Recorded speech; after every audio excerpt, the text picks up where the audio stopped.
ছাত্র জনতার চাপের মুখে আওয়ামী লীগের সকল কার্যক্রম নিষিদ্ধ ঘোষণা করে অন্তর্বর্তী সরকার। এই ঘোষণার পর শনিবার রাতেই বাঁধভাঙা উল্লাসে ফেটে পড়ে ছাত্র জনতা।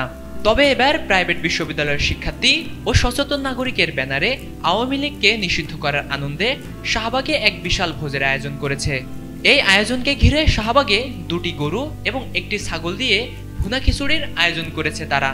আজকে ফ্যাসিবাদের কবর রচনার উপলক্ষে আনন্দ উল্লাস করতে আমরা সর্বসাধারণের সাথে আমরা এই আনন্দ ভাগাভাগি করতে চাই। তো সেই সূত্র ধরে আমরা আমাদের আজকে এই প্রোগ্রামের আয়োজন করা। গত 17 বছরে যে ফ্যাসিজম কায়েম করেছে বাংলাদেশে আওয়ামী দুঃশাসন, তাদের যে অগ্রভাগে যারা ছিলেন, যেমন শেখ মুজিব এবং শেখ হাসিনার নামেও 2টি গরু কুরবানি হয়েছে। তারপর এখন আবার কাদেরকে নিয়েও একটা ছাগল কুরবানি দিচ্ছি।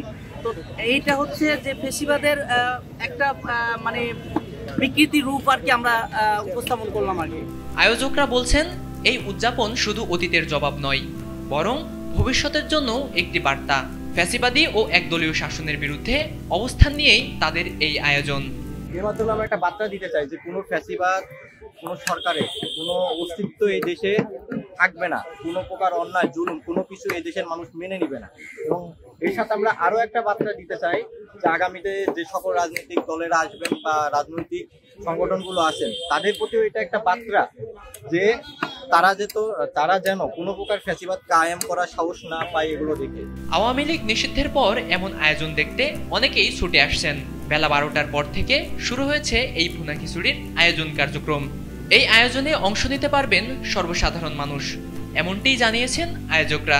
আমাদের হিন্দু ভাইদের জন্য তারা যেহেতু গরু খান না, তাদের জন্য আমাদের আলাদাভাবে ফাঁসির ব্যবস্থা করা হয়েছে, যাতে সর্বসাধারণ মানুষ আমাদের সাথে সংযুক্ত হতে পারেন। বাংলাদেশে আওয়ামী লীগ নিষিদ্ধ হওয়ার খবর এটা শুধুমাত্র একটি গোষ্ঠী, একটি রাজনৈতিক দলের আনন্দের বিষয় না, এটি বাংলাদেশের সকল শ্রেণী পেশার মানুষ, সকল রাজনৈতিক দল সকলের একটি আনন্দের, বাংলাদেশের জাতীয় আনন্দের বিষয়।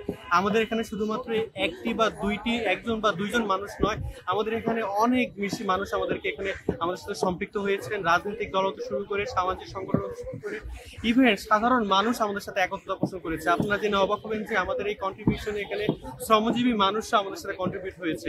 এটি শুধুমাত্র একটি জাত, একটি গোষ্ঠীর আয়োজন না, এটি বাংলাদেশের সাধারণ মানুষের একটি আয়োজন। সকল শ্রেণী পেশার মানুষ আমাদের সাথে একত্রতা পোষণ করেছে।